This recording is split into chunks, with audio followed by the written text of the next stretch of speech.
Estamos comenzando otra vez el curso, ¿verdad? Introducción a la teología postcolonial o descolonial. Hay personas que les gusta alguno de esos términos. A mí me gustan ambos, pero me gusta más el descolonial que el otro. Pero nada, aquí estamos con el doctor Esteban Montilla y para mí es de sumo gozo poder pasarle la parte a él. ¿Por qué no comenzamos con una oración y luego pues le entregamos la parte al doctor Montilla? ¿Estamos bien? Amén. Amén. Pues vamos a orar. Dios de poder y misericordia, te damos gracias, mi Dios. Gracias por este espacio, este privilegio de estar conectado aquí a través de el Zoom. Mi Dios, pidiéndote, mi Dios, que tú te glorifique, que seas tú, mi Dios, el que prepare el ambiente, Señor, para recibir esta enseñanza. Y te pido que tú bendiga el curso al doctor, a nuestro hermano, el doctor Esteban Montilla, y que todo lo que hagamos en estas noches y las clases siguientes, que te traigan honra y gloria. En el nombre de Jesús te lo pedimos. Amén a Amén. Dios y amén. Bien, doctor Montilla, you could take it away. Muchísimas gracias y gracias una vez más por la oportunidad de compartir con ustedes en esta clase que les vamos a dar un giro un poco distinta a la que habíamos hecho antes, pero la idea acá es entender cuando nosotros decimos teología postcolonial o descolonial, ¿qué queremos decir? Entonces vamos a comenzar por esto de entender cuando decimos la palabra teología desde la perspectiva descolonial. Y la razón que hay una diferencia entre postcolonial y descolonial es que es post como que si ya no existiese. Yeah. Post es algo después. Y descolonial o decolonial es que uno acepta que el impacto de la colonización, porque la colonización no solamente es ocupación de un terreno, sino maneras de pensar, maneras de comer, maneras de vestir, maneras de ver la vida. Y nosotros todavía estamos experimentando esa colonización de la mente. O sea que la manera como leemos la Biblia, esa manera es la manera que nos enseñaron los colonizadores. Entonces, no leemos lo que dice la Biblia, sino leemos lo que los colonizadores dijeron que decía la Biblia. En ese sentido, anulamos la Biblia y no la dejamos que hable. En la teología desde el contexto descolonial o decolonial, el texto bíblico habla y entonces usamos estrategias de investigación cualitativa donde uno permite que surjan del texto los temas, que surjan del texto los patrones y por supuesto las enseñanzas. Bueno, empezando por la definición de teología. Ustedes habrán escuchado que teología es el estudio de Dios, pero Dios no puede ser estudiado porque nadie ha visto a Dios. Entonces, ¿qué es la teología? Es la ciencia que estudia los diálogos, tanto orales como escritos, que los seres humanos han tenido acerca de Dios. Entonces, no es que estamos estudiando a Dios.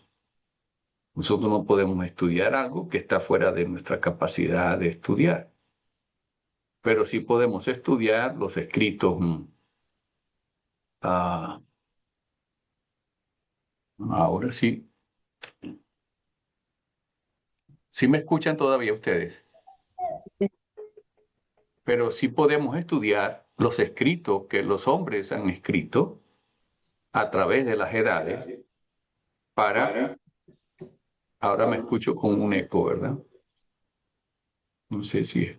Bueno, entonces la teología, una vez más, no es estudiar a Dios, porque la palabra teo es Dios y logía es estudiar. Entonces muchos creen que teología era estudiar a Dios, pero una vez más, lo que estamos estudiando son los diálogos que la gente ha tenido acerca de Dios.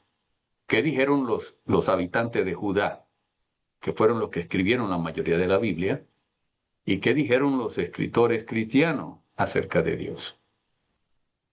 Eso es lo que estamos estudiando. ¿Qué dicen esos textos acerca de las acciones, del carácter de Dios y los atributos de Dios? ¿Estamos claros con la definición de teología? Entonces, cuando uno utiliza, por ejemplo, mira los tipos de teologías que hay, las más comunes, la teología bíblica, que es una teología que estudia los textos canónicos y no canónicos que consideramos de orden sagrado.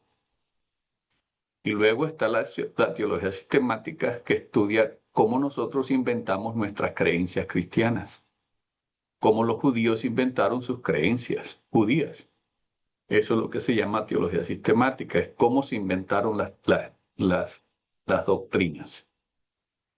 Y luego la teología histórica estudia cómo se estableció y se instituyó la religión judía y cómo se estableció y se instituyó la religión cristiana y su desarrollo de esta religión a través de las edades. Y luego está la teología política, que estudia cómo la religión influye la política de una nación. Y luego está la que es en mi campo, ¿verdad? Porque yo soy un teólogo práctico pastoral, es la teología práctica o pastoral, que esto es cómo nosotros aplicamos a nuestra vida esos textos bíblicos, esas creencias. O sea, cómo los vive uno, cómo los llevamos a la acción. Entonces la teología sistemática estudia cómo se inventó el concepto de ángeles, ¿verdad? La teología práctica pastoral, cómo esa creencia en los ángeles influye en la conducta del ser humano. Esa es la teología práctica. Entonces, la teología sistemática va a estudiar, siguiendo ese tema, ¿verdad?, de cuántos ángeles hay en el planeta Tierra. La teología práctica va a estudiar cómo esa creencia influye la manera de mi manera de vivir. Si nosotros, esa es por la metodología, si nosotros miramos la teología por la ideología, entonces tenemos la teología de la liberación, que es una teología desde abajo que se crea en el África y en Sudamérica, sobre todo en el área de Argentina y Perú, y también en los países del norte del África. Y luego, por la ideología está la teología feminista, que en estos teólogos, hombres y mujeres, para reivindicar la voz de la mujer, empezaron a darle una lectura a la Biblia, a los escritos sagrados, a través de los ojos de una mujer. Entonces, esta es una perspectiva un poco más nueva, estamos hablando como del 60 y 70, cuando se comienza a trabajar con esta teología. Y luego está la teología liberal, que es una teología europea y parte norteamericana del siglo XIX, donde se comienza a mirar el texto sagrado, el texto sagrado desde el punto de vista de la literatura. Y el número 4, pero allí me salió como un puntito, es la teología fundamentalista, que esa es una producción norteamericana y sobre todo el grupo de Chicago, donde plantea que la Biblia es inerrante. Esto sale en 1960 también.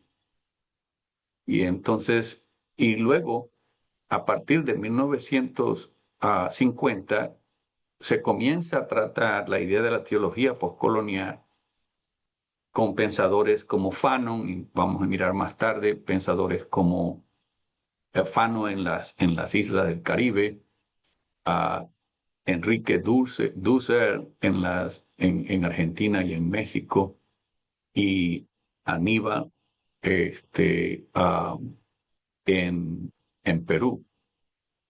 Y entonces nosotros nos vamos en esta clase a estudiar estas 5. la teología postcolonial o descolonial. ¿Alguna reacción o pregunta a esto que escucharon hasta ahora mientras le pongo esto en número como debería ser? ¿Qué persigue la teología postcolonial? Dime la pregunta otra vez.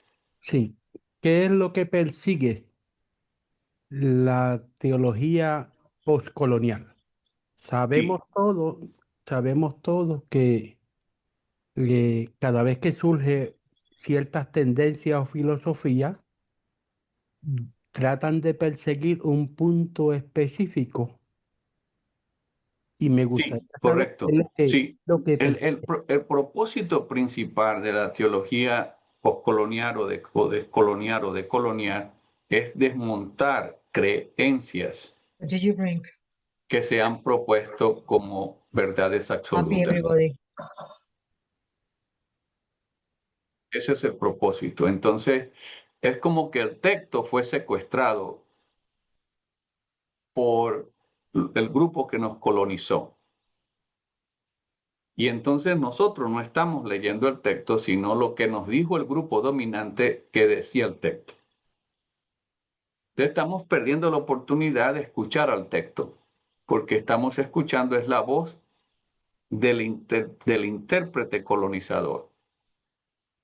Entonces la idea es desmontar, esto se llama desmontar estas epistemias o estos saberes que uno asume. Y hoy les voy a mostrar con un texto bíblico para que vean cómo nosotros hacemos este desmonte. Gracias. ¿Alguien más? ¿Alguna pregunta o reacción a esto?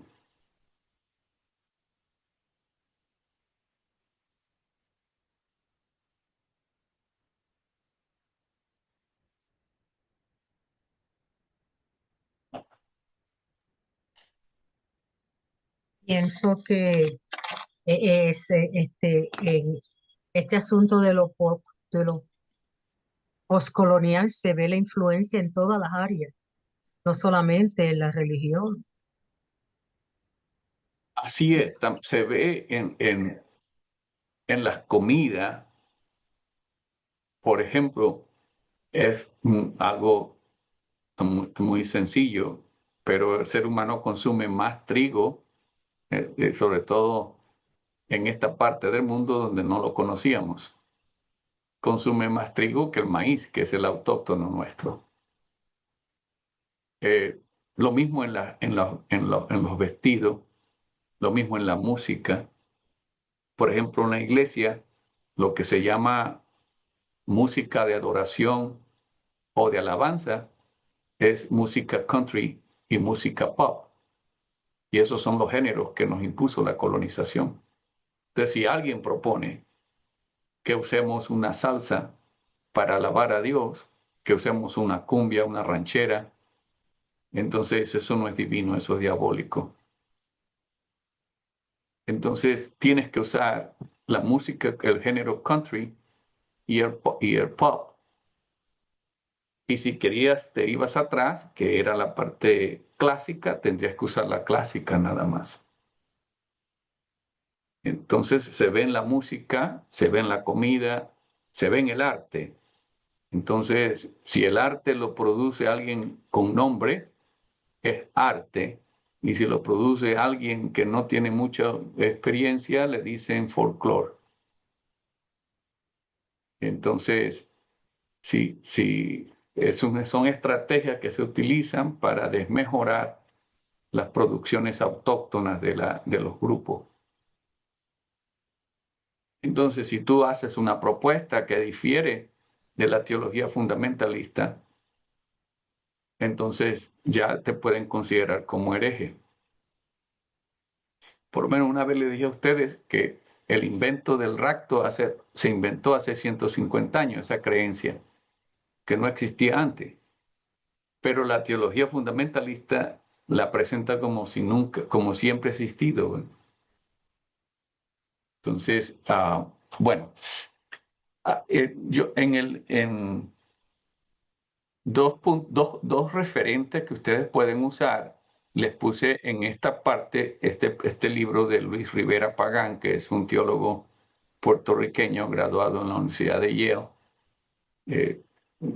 Yo tengo tiempo que no lo escucho, no sé, pero creo que todavía está vivo. Debe tener en sus 80 años ya, no sé, el pastor Muñiz ya sabe, pero entonces uno de sus libros se llama Teología Descolonizadora, Voz Profética, Solidaridad y Liberación. Creo que todavía vive en Puerto Rico. Sí, y es a great book, tremendo libro. Yeah, Y pero otro libro referente es este de Juan José Tamayo, Teologías del Sur, El Giro Descolonizador. Son dos libros muy claves para entender esta teología desde la voz hispana. Algunos de estos libros se los podemos hacer llegar en PDF para que ustedes los tengan de referencia. Entonces, la Biblia, voy a hablar de la Biblia cristiana, ¿no? Para que ustedes vean que lo que hace la teología postcolonial o descolonizadora. La Biblia cristiana es un proyecto que se hace, que se organiza en el año 405 después de Cristo. O sea, antes de eso no existía una Biblia cristiana. O sea, la primera Biblia cristiana se establece, se crea en el año 405 después de Cristo por un líder religioso llamado Jerónimo. Nosotros, en el año, los cristianos, los líderes cristianos dirigidos por un señor llamado Atanasio, un obispo llamado Atanasio, Atanasio decidió que eran 27 libros, ni más ni menos. Entonces, eso fue en el 368. Estos líderes dijeron, tenemos que crear nuestra Biblia cristiana. Entonces, entre el año 368 y el año 400 se estableció la primera Biblia cristiana.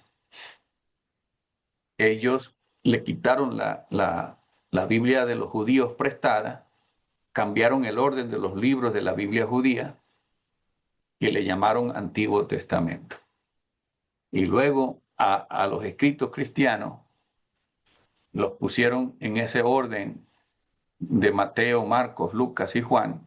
Esos escritos eran anónimos, no tenían nombre, pero los pusieron en ese orden porque el que los organiza, Jerónimo, quería que, y por eso fue que cambió el orden en la Biblia judía, termina con el libro de Crónicas, porque la Biblia judía tiene 3 secciones: la Torá, que es la ley, los primeros 5 libros de la Biblia, y luego los profetas, que comienza con Josué y termina con Malaquía, y la tercera parte, que se llama los escritos, donde están los salmos, proverbios, y el último, Daniel, ahí están las canciones, que se llama salmos, ahí están los dichos, que se llama proverbio, las novelas, que se llama Job, que se llama Daniel, y termina con el libro de Crónica. Entonces, en la Biblia hebrea termina con el libro de Crónica. Pero los autores de la Biblia cristiana no les convenía ese orden. Entonces ellos deciden cambiar el orden, poner los profetas de último y otros intercalarlos. Entonces, ¿para qué terminar en el libro de Malaquía? Porque en el libro de Malaquía, en el último capítulo, dice que vendría un Elías. Y entonces el autor de Mateo dice que el Elías llegó con Juan. Entonces fue una intención de los autores del Nuevo Testamento para que cuadrara con esa idea y dar la impresión de que había una continuidad entre la Biblia hebrea y la Biblia cristiana. Pero simplemente es un arreglo estratégico para enseñar. ¿Sí me siguieron o se me perdieron hasta acá? yeah. Entonces, la teología postcolonial, decolonial, no está para defender esto, sino para mirar la historia, cómo ocurrió. Pero esto puede ser ofensivo para una teología fundamentalista. Conocer la historia, pero ¿cómo podemos nosotros negar la historia si eso ocurrió así? O sea, no podemos, por ejemplo, una teoría que surgió, no sé si ustedes las han escuchado, es que había habido un silencio de Dios por 400 años, desde Malaquí hasta Mateo. Pero eso es una teoría absurda porque el último libro de la Biblia hebrea es Daniel y se escribe en el año 164 antes de Cristo. Entonces, no pudo ser 400 años. El último libro no fue Malaquía. El libro de Crónicas se escribe cercano de ese entonces también. Entonces, pero uno no puede decir mentira. Porque si uno dice mentira o falsedad, hoy día te agarran, porque la inteligencia artificial inmediatamente te lo dice. Que no podemos seguir mintiéndole a nuestra comunidad, porque nuestra comunidad quizás la consideramos ignorante, y entonces eso no tendría sentido. Nosotros no podemos subestimar a nuestra gente ya. Y entonces, bueno, regresando acá, ¿verdad? Entonces la primera Biblia cristiana se escribe, se organiza en el año 405. ¿Me siguen hasta allí?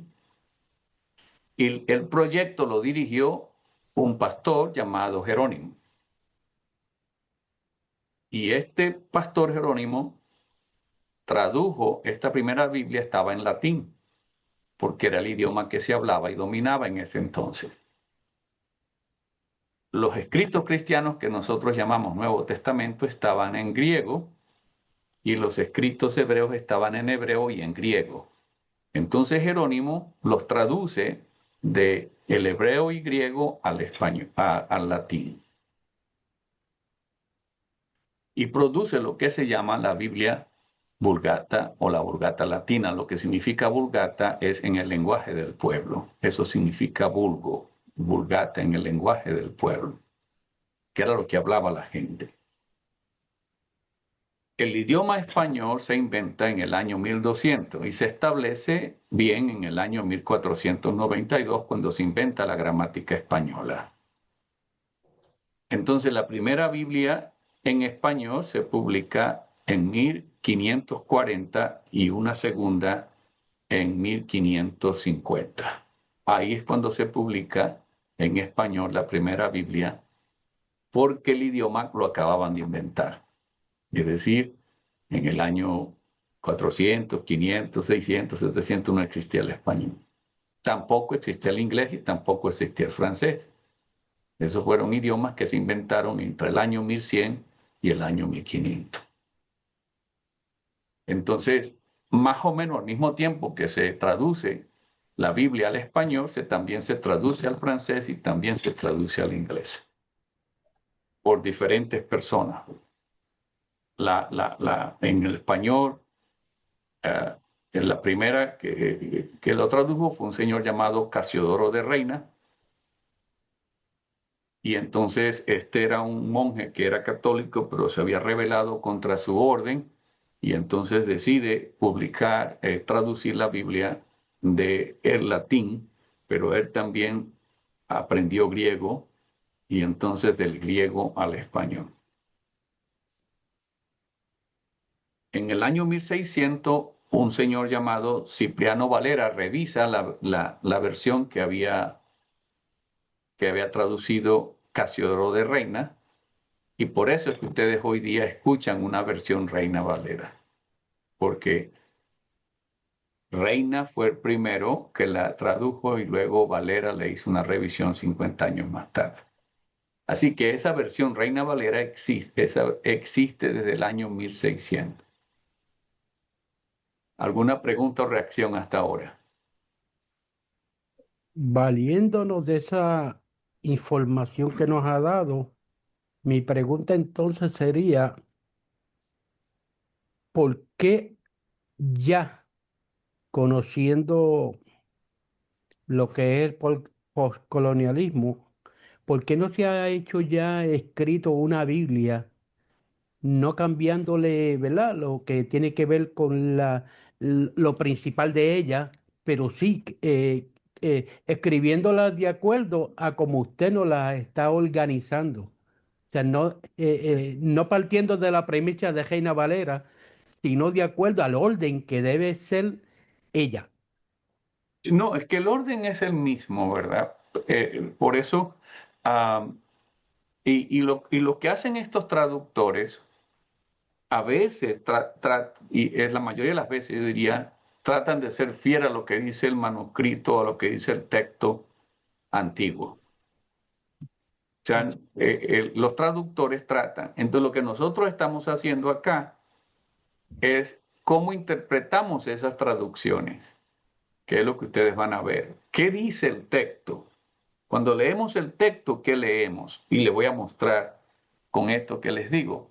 Por ejemplo, nosotros, sí, Perdón, es que quizá mi pregunta no fue bien redactada o entendida, pero la voy a repetir a ver si hay alguna claridad más. ¿Por qué hoy por hoy nadie ha escrito la Biblia de acuerdo al orden que usted dice que es? Por ejemplo, si el Nuevo Testamento no está en el orden que debe estar. O sea, que yo pueda tener una Biblia que diga el Pentateuco, que venga Daniel y que venga pues toda la Sagrada Escritura, pero en el orden que realmente lleva y no como la tenemos hoy. orden cronológico.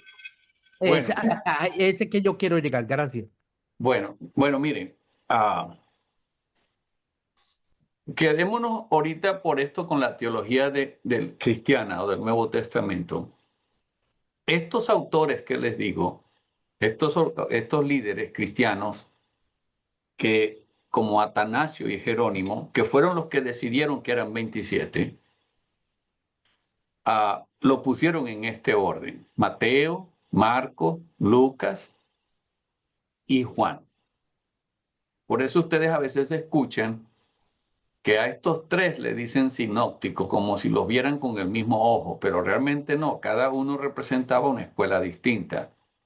Pero lo que ocurre es que tanto Mateo como Lucas tomaron de Marcos y le ampliaron. O sea, entonces uno puede ver, por ejemplo, que Mateo toma casi el 60 o 70% de su evangelio de Marcos, pero elabora un poquito más.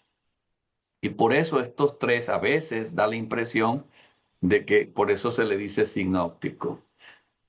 Ahora, y cuando lo escriben no tenían nombre, eran anónimos. Los nombres se le dieron cerca del año 200 después de Cristo. Y se los dieron con la intención de que, bueno, este escrito se lo conectamos con el apóstol Mateo, este Marco con el apóstol Pedro, este Lucas con el apóstol Pablo y este Juan con el apóstol Juan, para darle mayor peso. De la tradición le atribuye estos textos a esos apóstoles, pero estos apóstoles, muchos de ellos difícilmente sabían escribir y mucho menos iban a escribir en griego porque no lo manejaban, todos eran arameos, así que no iban a escribir en un idioma que no conocían. Pero sus discípulos, dicen ellos, fueron los que escribieron esos libros. Por ejemplo, muchos de estos libros son tan pulidos que el que lo escribe tenía un idioma griego como primera lengua. Entonces se puede ver pero no tendrían el peso y la autoridad si se conecta con uno de los apóstoles. Luego, este Evangelio de Juan, que lo ven ustedes aquí como si estuviese separado, ¿verdad? Porque es un evangelio muy distinto a estos tres, tiene narrativas que nunca se encuentran en estos tres y unas enseñanzas muy distintas de estas tres. Y luego está un libro que se llama Hechos de los Apóstoles, que este es un libro que en el estilo literario es el mismo estilo literario que el libro de Lucas. Por eso se piensa que Lucas era como el tomo 1 y Hechos como el tomo 2.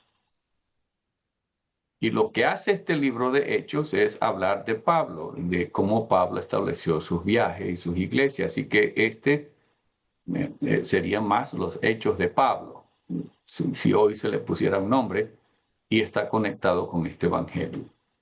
Y luego están las cartas que nosotros le llamamos paulinas. No significa que todas estas cartas las escribe Pablo, pero que estas cartas estaban conectadas con el apóstol Pablo. como por ejemplo la primera que escribe Pablo es Primera de Tesalónica. Y entonces están todas estas cartas. Pero ¿por qué las pusieron ellos en ese orden? Romanos, Primera de Corintios, Gálatas, Efesios, Filipenses, Colosenses. Varias razones, ¿verdad? Porque,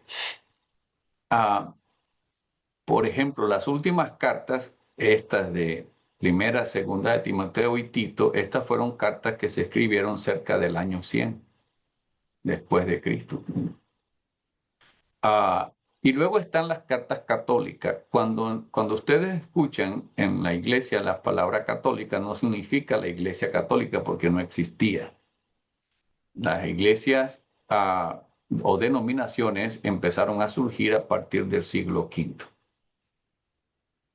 Pero católico significa que eran incluyentes, que las estaban mandando no a un grupito paulino, juanino, sino a un grupo más amplio, más general, que era más inclusiva. La palabra católica significa incluyente, que incluía personas que vivían en diferentes lugares.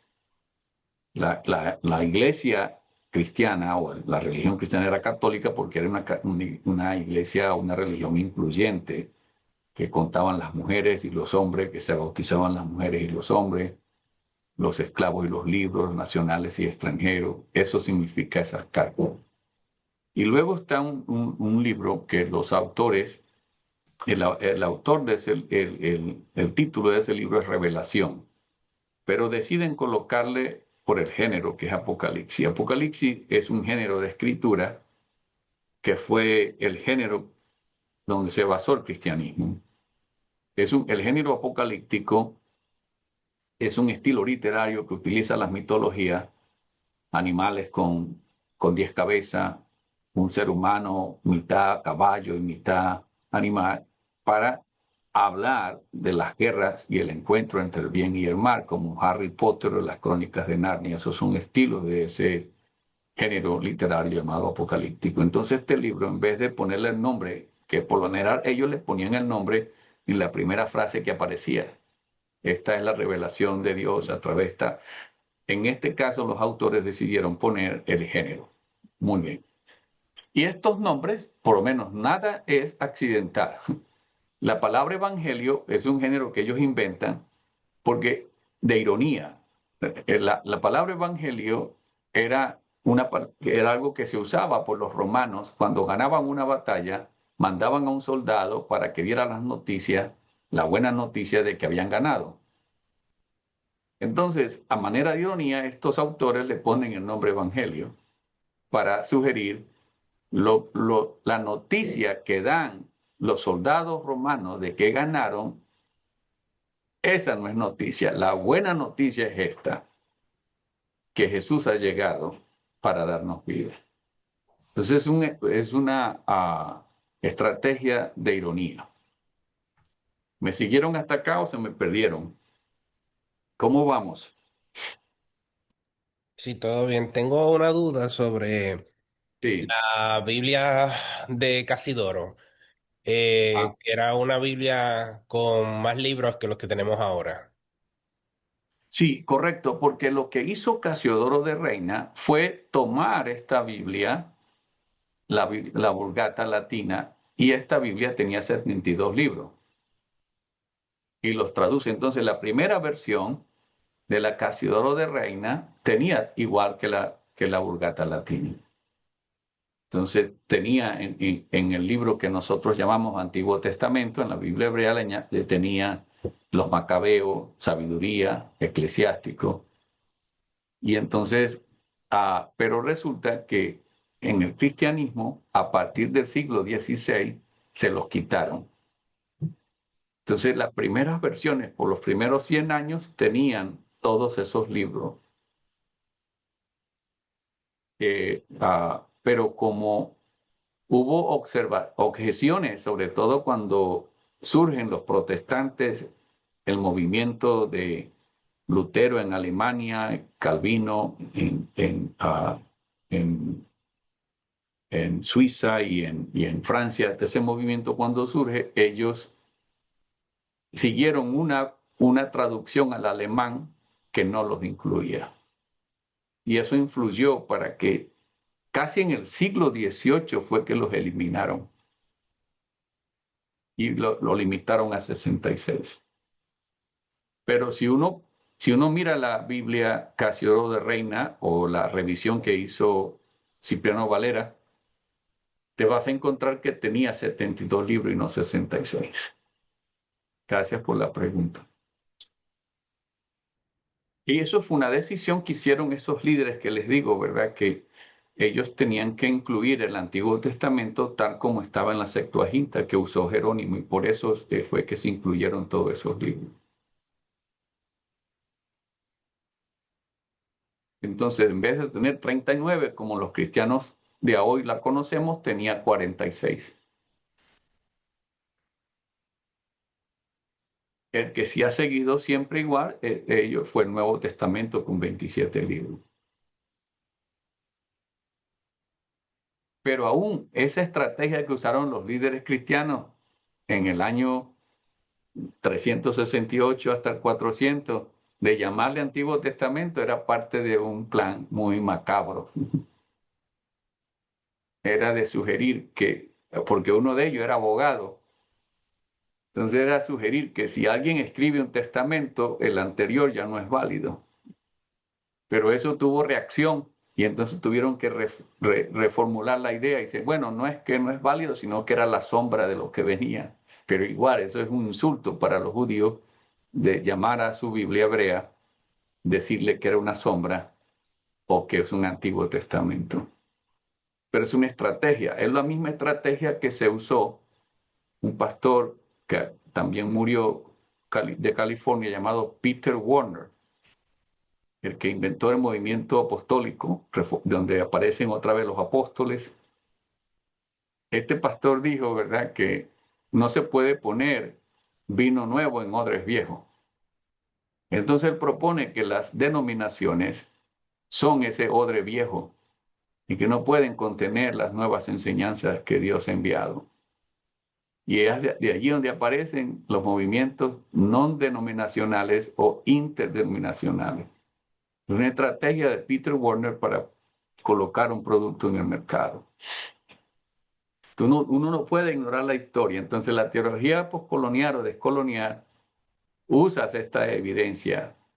No podemos tratar de nosotros de esconder el sol con un dedo o tapar el sol con una mano.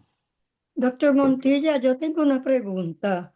Sí. Usted dice Peter Warner y yo me pregunto si es Wagner. Warner, sí, correcto, sí es. Ok, gracias. Sí.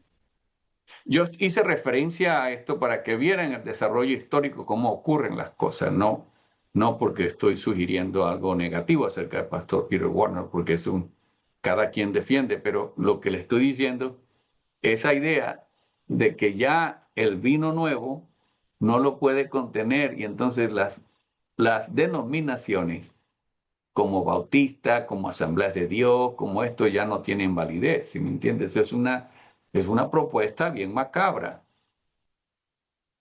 Y ustedes ven hoy día que los nuevos proyectos de crecimiento de iglesia están montados en esa idea y dicen, nosotros no tenemos religión, sino una relación. Ese tipo de cliché. ¿Ves? Y entonces la gente lo repite sin saber de dónde viene ese cliché. Es relación, no religión. Nosotros no tenemos denominación, pero si usted lo mira, es una versión refinada del pentecostalismo. Va a haber algunas personas que de repente emiten ciertas palabras ininteligibles y va a haber personas enfatizando la idea de sanidad. Entonces lo que hace Warner es rescatar y redefinir, ¿entiende? Esa nueva versión pentecostal que se inventa en California en 1905. Y que ese pastor que lo inventa en 1905, lo que hizo fue resucitar a Montano, que fue un pastor del siglo II, que creía en el don de lengua y creía en las sanidades y creía que las mujeres entonces y él y él tenía siempre dos profetisas, creía en el don de la profecía, creía en el apostolado, o sea, nada, no fue nada nuevo que se ha inventado, sino que se rescataron esas ideas de Montano del siglo II. Este movimiento de Wagner o esta influencia es lo que se conoce como neopentecostalismo. Pero no se le dice así, porque es como, como el pentecostalismo se conectó con rigidez, inflexibilidad y fanatismo, Ujú, entonces eso no se vende, tú no vas a vender ese producto. claro. Entonces lo que hace este pastor es cambiarle el nombre y dice que es no denominacional o interdenominacional, porque ya es un vino nuevo que no puede. Los odres viejos son las denominaciones. Y no pueden, estos odres viejos, no hay manera de reformarlos. Hay que quitarlos y poner algo nuevo.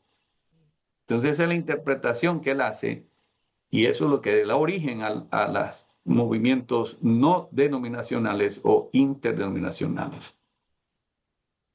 Pero ustedes ven, el sabor es el mismo pentecostalismo. Entonces, ¿qué es el neopentecostalismo? Eso mismo, pero solamente que no se usa el nombre. Ok, no le ponen, ok. Ellos no se conciben como tal. No, Ok. porque no venderían el producto. También este señor Wagner fue el que trajo el concepto de esa guerra espiritual, poniéndole nombre a las Así es. potestades, ok, para ubicarlo en mi mente. Bueno, entonces se me fueron a quedar. Voy a ilustrarle ahora cómo leemos el texto, ¿verdad? Desde la perspectiva postcolonial. Entonces le voy a ilustrar esto. Y este es un texto, uno de los evangelios que hay. Hay 4 evangelios que Atanasio decidió, había más, ¿verdad? Pero Atanasio decidió que eran 4, ni más ni menos. Él dijo, son 27 libros, ni más ni menos. Y él dijo que eran 4 evangelios que representaban bien las enseñanzas de Jesús de Nazaret. Uno de esos evangelios es Juan, quizás el más influyente. Este Juan es un evangelio muy interesante porque es distinto a los demás, es un evangelio corto, apenas hoy la Biblia no tenía capítulo ni versículo. Eso es un invento nuevo de hace 500 años. O sea, hace 500 años nosotros un pastor llamado Stephen estableció los capítulos para mejorar nuestra lectura, pero no podemos pensar que los capítulos y versículos existían. Stephen Lacton es el apellido del Señor. Pero entonces lo que habían eran los textos, ¿verdad? A veces una carta completa y ahí tenías que leerla, pero luego estos traductores le ponen subtítulos y uno cree que ese subtítulo estaba allí le pone capítulo y entonces, pero todo el traductor pensaba, yo creo que aquí cambia la idea, vamos a poner este otro capítulo. Pero si usted se va a dar cuenta a veces que está leyendo y esta idea es la misma que ya dijo, ¿verdad? O sea que no es una nueva idea, pero bueno. Miremoslas como la tenemos hoy día, con una Biblia con capítulos y versículos. Pero no podemos ignorar que no estaban, que eso es un invento de hace 500 años. Bueno, pero un invento bueno, porque nos facilita la lectura. O sea, tampoco es que estos inventos le hacen algún daño, pero a veces uno lee un subtítulo en la Biblia y cree que eso estaba allí, pero ese subtítulo es una estrategia del traductor para influir tu interpretación. ¿Sí vieron esto? O sea, que el subtítulo es una interpretación ya del traductor. Bueno, miren este texto, ¿verdad? Está en San Juan 9, 1 y 2. Dice, a su paso, Jesús vio a un hombre que era ciego de nacimiento. Por supuesto, como pueden ver, esto es una discapacidad. Las discapacidades como motoras, discapacidad visual o discapacidad auditiva o discapacidad intelectual las personas que tenían discapacidades, que al igual que hoy, se miraban desde otro lado y algunos se consideraban que estaban bajo la maldición de Dios. Entonces estos grupos eran marginados. El autor de Juan nos dice a nosotros, para darles una idea, le dije que son 21 capítulos, ¿verdad? Del capítulo 1, que es un prólogo donde dice que Jesús es Dios, al capítulo 11, el autor va a mostrar por qué Jesús es el Mesías. Y entonces cuando el Mesías viniera iba a haber felicidad, convierte el agua en vino.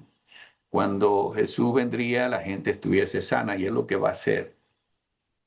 Él va a tratar del 1 al 11 de establecer como un abogado las evidencias porque Jesús era Mesías. Y luego del 12 al 21 va a hablar de la pasión, porque este hombre, este ser humano divino, vino para morir y morir por nosotros. Entonces eso es del 12 al 21. Bueno, esta sección del 1 al 11, que es la sección que les digo, donde el autor está estableciendo la evidencia que Jesús era el Mesías. Bueno, dice que vino Jesús, dice Jesús vio a un hombre que era ciego de nacimiento y sus discípulos preguntaron, Rabí, para que este hombre haya nacido ciego, ¿quién pecó, él o sus padres? Entonces, miren la idea que hay detrás, que las discapacidades eran el resultado del pecado. O sea, que si naciste ciego, o naciste mudo, o naciste sordo, o naciste con infértil, algo fue que hiciste, o que hicieron tus padres. Porque esa idea era lo que abundaba, ese conocimiento en la gente que no había estudiado. Bueno, noten que es algo interesante que, ¿cómo es que usted no ha escuchado ese dicho? No podemos responder a preguntas tontas, algo así, porque te hacen a ti también tonto. Esa es una pregunta, no una pregunta con la intención de aprender. Es una pregunta con la intención de hacer daño. Y uno no puede ser tan inocente. Entonces, mire lo que dice. Dicho esto, escupió en el suelo. Esto es bastante grotesco, ¿verdad? Pero no necesariamente. Los curanderos y sanadores de ese tiempo consideraban que el aceite, que el vino con plantas era sanidad, pero también consideraban que la arcilla o el lodo también era sanidad. Entonces, si tú untas saliva con el lodo, con arcilla, vas a hacer un barro, y este barro tiene propiedades naturales que sanan. Hasta hoy día hay mucha gente que se pone en el estómago, en el abdomen se pone a veces como, y en la cara a veces también, máscaras de arcilla para limpiar toxinas. Y es cierto, porque hay ciertos químicos en las arcillas que atrapan las toxinas. Entonces, sí, no es cuento esto que la arcilla tiene algunas bondades de sanidad. Entonces, él hizo barro con la saliva y también la saliva tiene muchas sustancias que pueden ser antigénicos, que pueden ser analgésicos, que pueden ser... Por eso ustedes ven los perros que tienen una llaga y se la lambe, se la lambe, se la lambe. No se la están lambiendo porque se la están lambiendo porque quieren sellar, quieren protegerla con ciertas sustancias que están en la saliva. En la saliva hay muchas sustancias que son tan fuertes a veces que desdoblan la grasa que nos comemos. Que la idea de la saliva no solamente es para mantener esa parte húmeda y poder emitir palabras, sino también para cuando comemos, esta saliva se vaya envuelta con lo que comemos y empiece a desdoblarlo, a romper esas grasas, a romper esas proteínas, a romper esos carbohidratos. ¿Se me fueron o están conmigo todavía? Entonces Jesús hizo el barro y se lo untó en los ojos del ciego. O sea, como un buen curandero o sanador, ¿verdad? Que Jesús era un taumaturgo, le decían.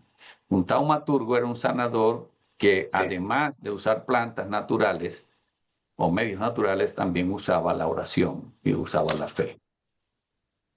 Eso se llama taumaturgo.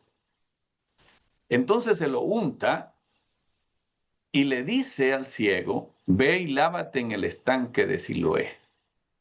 Allí había un reservorio de agua. Y entonces en ese reservorio de agua lo usaban sobre todo cuando acechaban a la ciudad en tiempos de guerra, llenaban esos tanques para tener agua por esos tiempos que estuviesen acechados por otros gobiernos. Entonces era un estanque grande donde la gente, los dirigentes guardaban agua. Bueno, Jesús le dice, ve y lávate en el estanque de Siloé. Y el ciego fue y se lavó. Entonces al volver ya veía. Sus vecinos y los que lo habían visto pedir limosna decían, ¿no es este el que se sienta a mendigar? Unos aseguraban, sí, es él. Otros decían, no, es él, sino que se le parece. Pero él insistía, soy yo. O sea, ¿cómo entonces se te han abierto los ojos? Le preguntaron y él respondió, ese hombre que se llama Jesús hizo un poco de barro, me lo untó en los ojos y me dijo, ve y lávate en Siloé. Y así fue que, así que fui, me lavé y entonces pudo ver. Entonces, mire las enseñanzas de este texto desde el punto de vista descolonial. Primero, la sanidad no es el resultado de Jesús, sino del trabajo de Jesús y este hombre, que es un trabajo en conjunto, que tanto el sanador o curandero y el paciente tienen su parte que hacer. Él no se sanó cuando Jesús le puso el barro en los ojos. Él se sanó cuando él se lavó los ojos en el tanque en el cual este médico, este curandero le había sugerido. Entonces, un médico hace una recomendación, pero no significa que los pacientes la sigan. En Estados Unidos, el 50% de las prescripciones de los médicos, la gente no lo sigue como se los prescribieron. Le dice, tómese una pastilla por 7 días, se toma 2 días y se siente bien, ya no, los otros 5 días no se la toma. Entonces no siguen las instrucciones. Pero este hombre siguió las instrucciones de Jesús, o sea que le confió. Eso significa tener fe, confiar. La palabra fe es la misma palabra confiar. Entonces él le dice que se lave y se lavó, y él dice, cuando me lavé, entonces pude ver. Entonces, este es un detalle desde el punto de vista descolonial que uno lo ignora. O sea, cuando Jesús le dice a la gente, tu fe te ha sanado, lo mismo van a ver en otros textos, como por ejemplo en Lucas 17, donde ocurre una sanidad de lepra, y este se regresa y le dice, Jesús le dice, levántate, tu fe te ha sanado. O sea, él cuando le dice Jesús, vayan al sacerdote, ellos iban caminando los 10. Pero de repente cuando fueron caminando se sanaron. Y cuando él se nota que se sanó, uno de ellos, que era el extranjero, regresa a darle gracias al sanador. Y Jesús le dice, no, no solamente soy yo, tu fe, tu confianza te ha sanado también. O sea que uno no necesita darle el crédito solamente al médico. Uno necesita, también este es un trabajo en conjunto, lo que nos dice el texto. Bueno, ese es un pequeño detalle, ¿cómo lo ven? Si ven lo que hace la teología descolonial, es un mismo texto que hemos leído muchas veces, ¿verdad? ¿Qué reacción tienen a esto ustedes? Difícil para hacerle saber a la iglesia de hoy que también yo tengo el crédito en mi acción dentro de la sanidad. Difícil, Correcto. Pero difícil. es el punto central de la narrativa. ¿No lo ven ustedes? La sanidad ocurre cuando uno decide unir esfuerzo al médico, esfuerzo al que sana, al curandero, al sanador, taumaturgo. Sí, adelante. ¿Qué otra reacción tienen ustedes a esto? A mí me recuerda también el momento de sanidad de la mujer de flujo de sangre, que Jesús no estaba ni siquiera pendiente a ella, no la tocó, fue ella que lo tocó a él. O sea, la fe de ella fue la que le produjo su sanidad cuando se encontró Correcto. con el poder de él. Ese es un punto, ¿verdad? Pero les voy a dar otros puntos que están en el texto. El segundo punto, Jesús propone que las enfermedades y las discapacidades no son el resultado del pecado, sino que son parte de la realidad de la vida. Y que lo importante es que se busquen maneras de sanar o manejar las enfermedades. Y así la gente, al ver la sanidad, puede ver la bondad de Dios. Entonces, él no responde esa pregunta porque la consideró, o sea, ¿quién pecó? Sus padres. Porque las discapacidades son simplemente parte de la realidad de la vida. Ahora, otra cosa que está en el texto completo es que el autor de este texto sugiere que la religión basada en reglas y más reglas puede ser un estorbo para el desarrollo humano. Porque por eso es que este era un día de descanso, un sábado. Aún en un día de descanso se puede sanar y liberar un ser humano. O sea que los seres humanos no deben esconderse detrás de reglas para no vivir su fe, detrás de un fanatismo. Esa es otra lección que te dice el texto. Ahora, noten cómo se altera porque este era un hombre, las personas que eran discapacitadas, además que estaban sufriendo la enfermedad o la discapacidad, también estaban sufriendo la persecución social, donde se les miraba, no se les daba trabajo, no se les daba oportunidades porque no tenían acceso a la escuela, nada. Entonces, el autor sugiere que Jesús reconoce la voz y poder de las personas que viven en los márgenes. Este hombre, que antes se le había silenciado, si notan, y era invisible, ahora le están preguntando, ahora está diciendo, no, sí soy yo, no es cuento. Entonces este hombre recupera su voz, recupera su poder. No era que no tenía una voz, sino que no lo tomaba en cuenta por su discapacidad. Por eso es que no usamos esa expresión, hay que darle una voz a la gente, como si la gente no lo tuviera. Hay que reconocer lo que están diciendo. Esa es otra cosa. Hoy día, desde la colonización, dicen, hay que empoderar a la gente. Ya la gente tiene poder, lo que hay que reconocerlo. Entonces este hombre que antes se le había silenciado y era invisible, ahora tiene la capacidad de expresarse y se convierte como en el héroe de la película. Entonces, lo otro es que estas personas tampoco tenían acceso a los médicos. Entonces, allí Jesús, ¿verdad?, se acerca y le da la sanidad. Pero otro tema, ¿verdad?, que el autor sugiere es que la compasión ha de estar por encima del legalismo. O sea, este hombre estaba con una necesidad y es sanado. Entonces no solamente recibe la visión, sino también una nueva identidad distinta. Bueno, ¿qué otra reacción tienen ustedes a ese texto? Doctor Montilla, estoy tan atónito en esta enseñanza de Juan como otros textos bíblicos, pero yo he estado hablando con un profesor de lógica, el tema lógico, y me impresiona mucho cómo tú presentaste este texto bíblico Y como yo había escuchado al otro profesor, y me hace a mí sentir de que este sentido de postcolonial tiene mucha lógica. Ujú, ujú. Y eso para mí es impresionante porque en muchas iglesias lo que se enseña es que Jesús hace lo ilógico y como, como que nos excusa de nosotros practicar la lógica. Sí, es que parte de la colonización es que no pienses. Yo pienso por ti, te digo qué pensar. La idea postcolonial es colonial. Nosotros podemos pensar, nosotros sabemos leer ahora. No necesito que me leas, yo lo puedo leer. Amazing.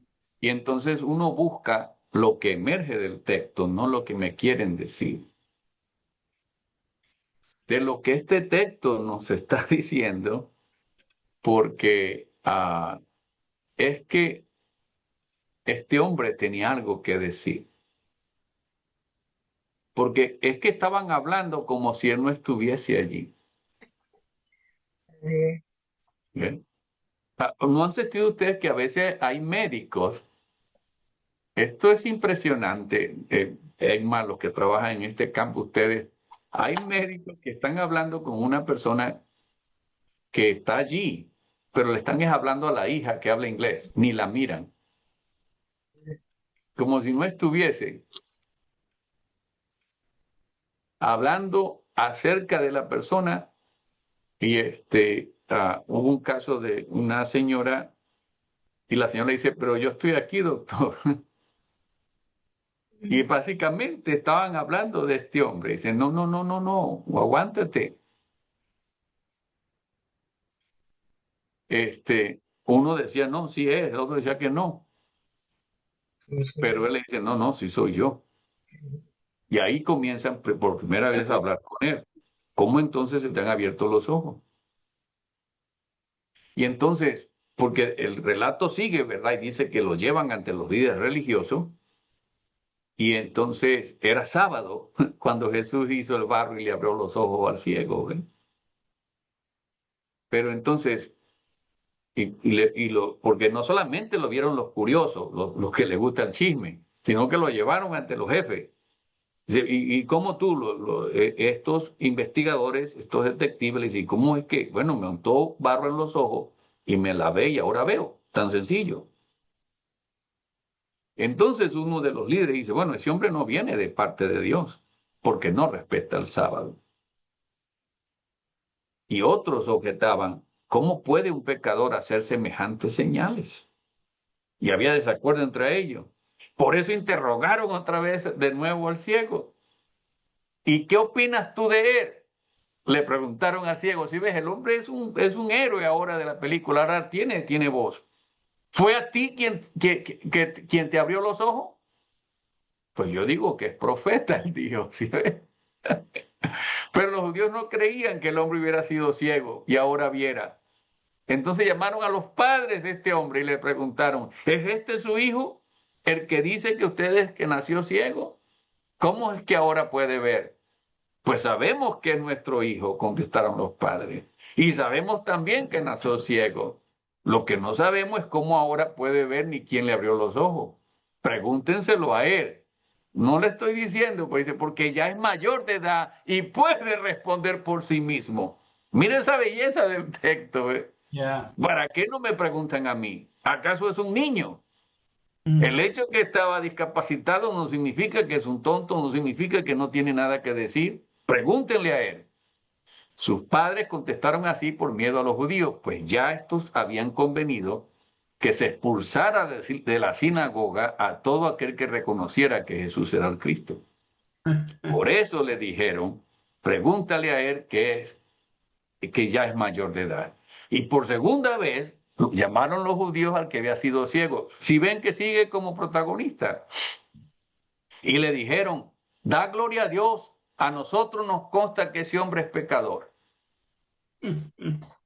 Bueno, él le dice, si es pecador no lo sé.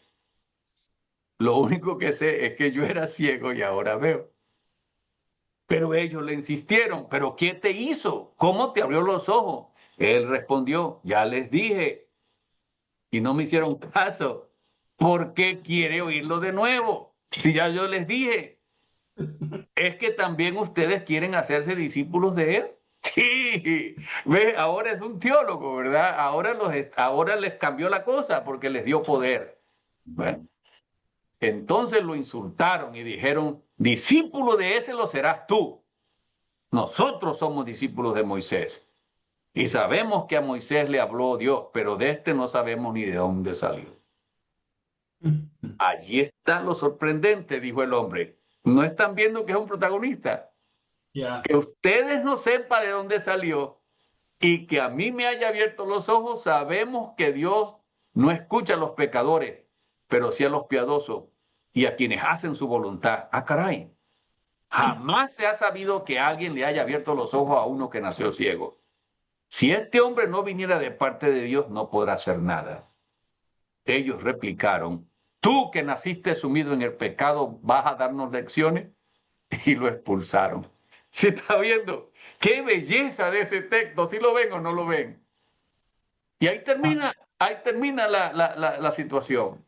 Pero nos han robado de la oportunidad de que el texto hable, de que el texto nos diga, no es un texto muerto. No necesito que me lo interpreten, ni libros, ni nada. Ahí está el texto, léelo. Yeah. Este era un hombre que no se le había reconocido la voz y ahora ¿qué es? Es un protagonista ahora. Y nos deja con la pregunta, ¿quién era verdaderamente los ciegos? Correcto. Es amazing. Qué ironía. Él le dice, así se los dice él. ¿Cómo ustedes? Ya se los dije, ¿verdad? Ustedes no son creyentes. Who's Les blind? volteó la cosa. Who's really blind in this story? It's amazing. Entonces, claro, después, ¿verdad? Viene la idea, esto de los ciegos, pero porque resulta que ellos dijeron, ¿acaso nosotros somos ciegos? Si fueran ciegos, no serían culpables de pecado. Pero como afirman que ven, pero no ven, entonces su pecado permanece. Y esto va con la misma enseñanza de Platón. Hay una alegoría que se llama la alegoría de la cueva, de la caverna. Y entonces Platón cuenta que había unos seres humanos que habían vivido siempre en una cueva y amarrados a una silla y veían la pared de la cueva nada más. Pero a veces entraban rayos de luz y veían sombra de un pájaro que pasaba. A veces veían como un árbol que se movía, pero ellos nunca habían visto un árbol ni un pájaro. Entonces uno de ellos se escapó, logró zafarse de esa prisión, de esas cadenas, y fue y vio los árboles que eran verdes y las flores que eran amarillas y las flores que eran rojas y blancas, y vio pájaros blancos, negros, pájaros de multicolores, y quedaba asombrado porque él nunca había visto sino puras sombras. Y él dice, voy a ir a mis compañeros a decirle qué hay en este mundo. Entonces, regresa a la cueva y cuando le está diciendo, los de la cueva le dicen, tú lo que eres un mentiroso, así no son los pájaros, así no son las plantas. Y trataron de matarlo, pero no lo mataron porque estaban encadenados. Y eso lo utiliza Platón, según él cuenta de su maestro Sócrates, para ilustrar que a veces los seres humanos, encadenados por la ignorancia, se resisten cuando alguien les dice que los árboles tienen hojas verdes, tienen colores. Y entonces, y a veces atacan al mensajero. Y esto es como a Jesús finalmente lo eliminaron. O sea, a alguien que vino a dar luz, alguien que vino a abrirnos los ojos, lo terminan matando para uno defender la ignorancia. Yo por lo menos observo cómo preferían defender más la ley que un acto milagroso como ese. Exacto. Perdón, ajá. Ajá, y cómo eso hoy, eso que ella acaba de mencionar de cómo defienden la ley más que el acto, ¿cómo lo aplicaríamos a las enseñanzas de la actualidad? Bueno, pues, Sí. Bueno, los grupos que dominan básicamente quitan cuatro cosas nosotros los seres humanos. Y una cosa que nos quitan, la primera es la voz. Y es lo que ustedes ven que este hombre que lo ve, porque una persona con discapacidad, y recuerden que hay discapacidad motora, hay discapacidad auditiva, los que son sordos, hay discapacidad intelectual, discapacidad visual. A estas personas no se les tomaba en cuenta, no les daban trabajo, no les daban oportunidades y ellos estaban destinados a depender de las miserias y las bondades de los demás. Entonces ustedes ven que en este texto el hombre recupera su voz. O sea, era alguien que había vivido toda su vida silenciado, porque como una persona ignorada que no tenía nada que ofrecer a la humanidad. Y esto ocurre muchas veces con las personas con discapacidad.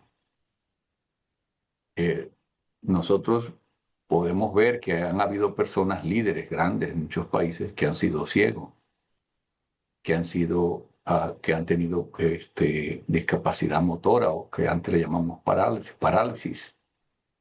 Han habido que han sido sordos, que grandes líderes. Pero eso es muy raro. Lo más común es que las personas con discapacidad nosotros no les reconozcamos su voz. La segunda cosa que le quita al sistema dominante es el poder, lo anula. El poder es la capacidad que uno tiene para influir a otra persona, influir cómo se comporta, lo que piensa y lo que siente. Entonces, estas son estrategias que hacen los grupos que dominan y esto es lo que es la maldad humana. Silencia y desempodera. La tercera cosa que hace es que domina o esclaviza. O sea, que hace que el otro se someta. Entonces, esto es que le quita la libertad. Y por eso ustedes ven que el mensaje completo de Jesús era la libertad. Por eso es que Jesús no usa el lenguaje de obediencia. Y no les dice, no me estén diciendo a mí, Señor, ni ustedes estén diciendo que son siervos, porque la palabra siervo es esclavo. Ustedes son mis amigos. Yo no vine a este mundo a esclavizar, sino a liberar, a darle vista al que estaba ciego. Por eso es cuando en Lucas 4:16 se habla de la misión que él asume, incluye a los discapacitados. Entonces, su ministerio él lo enfoca desde la libertad, pero el que domina quiere someter el varón a la mujer, que esté sumisa, que obedezca, que no hable, que no tenga nada que decir. Entonces, para que vean que aún, no sé si tú estás, tu hermano Daniel, aún los discípulos más tarde ignoraron las enseñanzas de Jesús. Y ellos mismos comenzaron a enseñar cosas que eran contrarias a las enseñanzas de Jesús. Entonces, esta era la libertad. Lo que él vino a proclamar fue la libertad, no esclavitud. Entonces, esa es la tercera cosa, ¿verdad? Que es muy, muy importante. Y la otra cosa que hacía era que el ser humano se puede conectar, las relaciones. Entonces, lo que hacen la gente que domina es desconectan. Ellos desconectan. No le digas, no deja a tu mamá y deja esto, no le escuches. O sea, una persona que abusa le dice al abusado, no le vaya a decir a nadie. Y entonces no busques a esa persona. Es lo que yo les estoy diciendo, que si de lo atrevido que es el pastor Muñiz y su equipo, para que ustedes establezcan una clase como esta. Porque es un atrevimiento o no. Entonces, que inviten a alguien que haya estado y le esté diciendo, las plantas tienen colores, son verdes, y las plantas tienen flores que son rojas y son blancas y azules. En la mitología de la caverna, en la alegoría de la caverna que les dije. No te juntes con ese pastor Muñiz. No te juntes con aquel que te quiere abrir los ojos.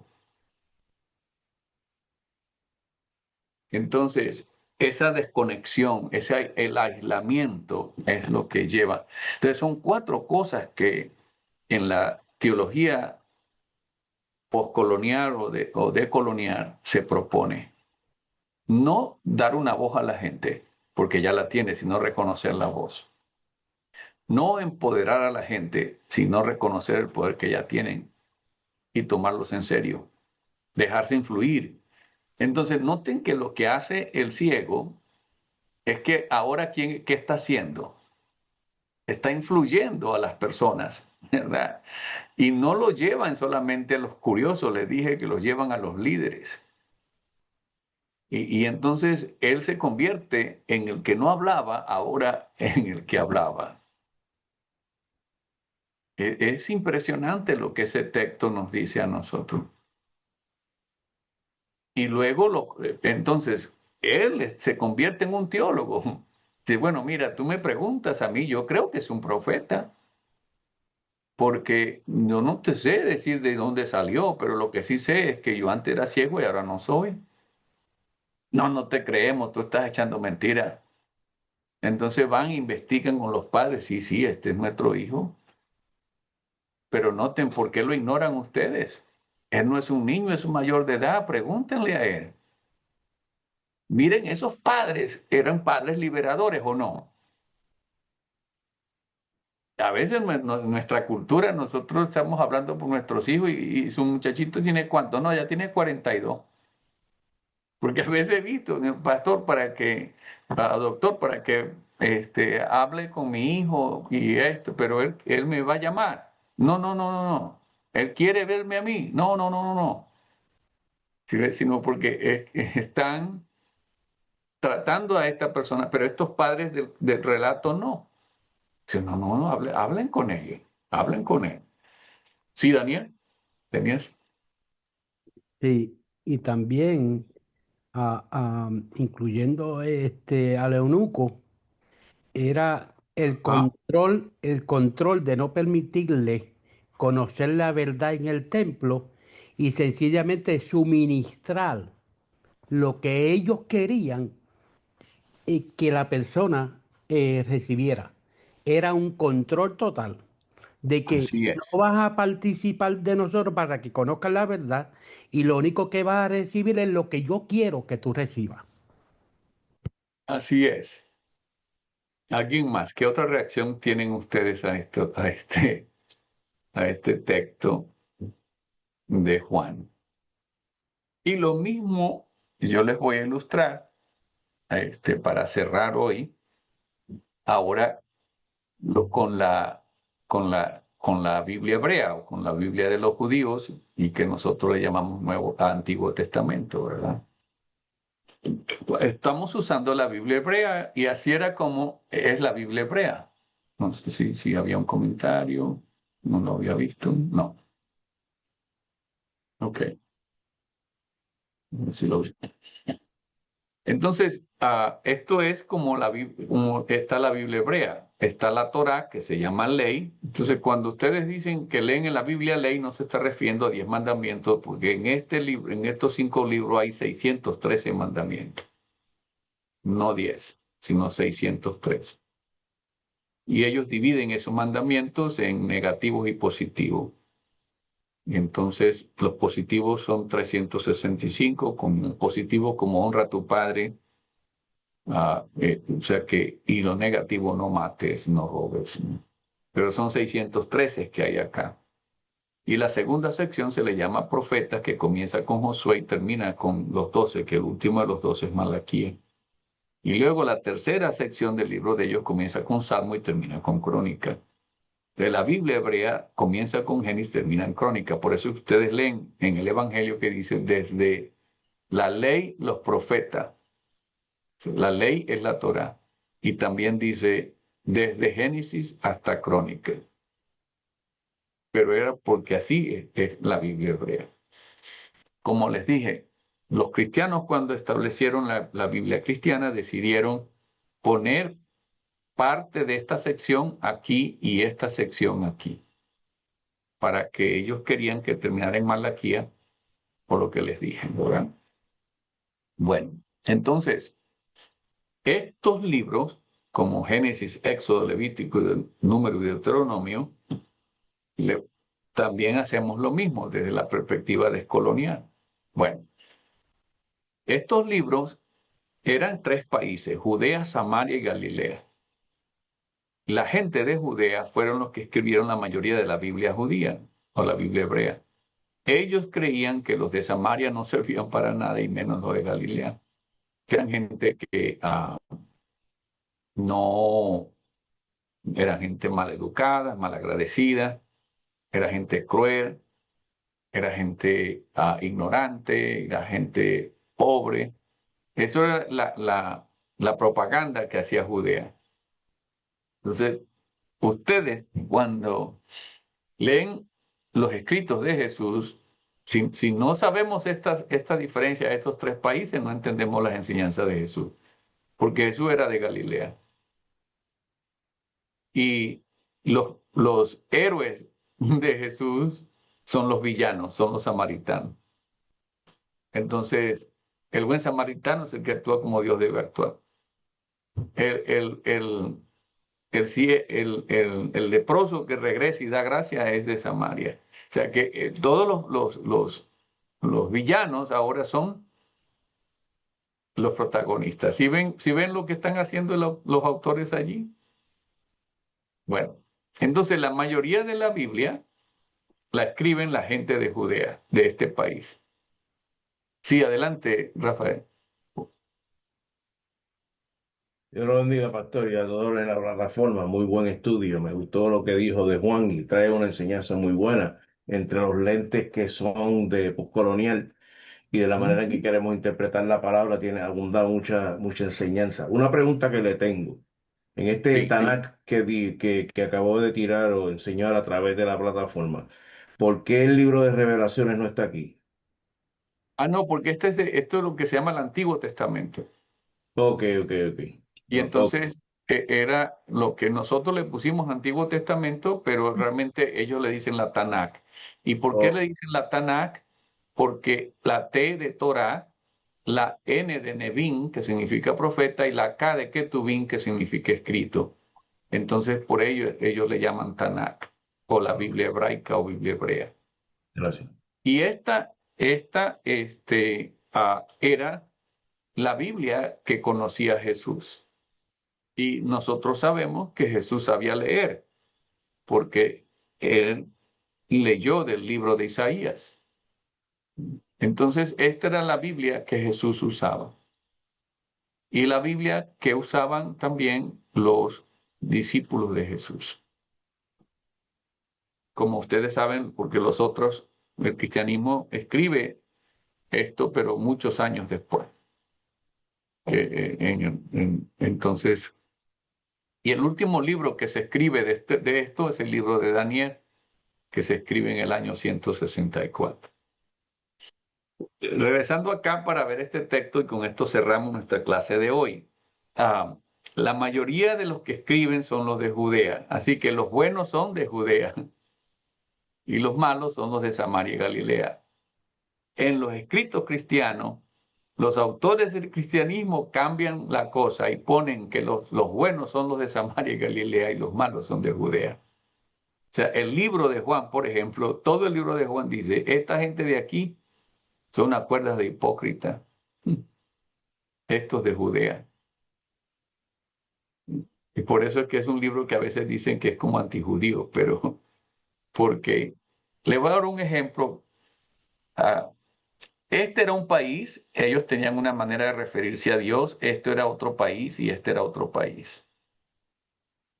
Cuando estos de Judea escriben, ellos dicen que no es necesario que hayan templos o santuarios en Samaria ni en Galilea.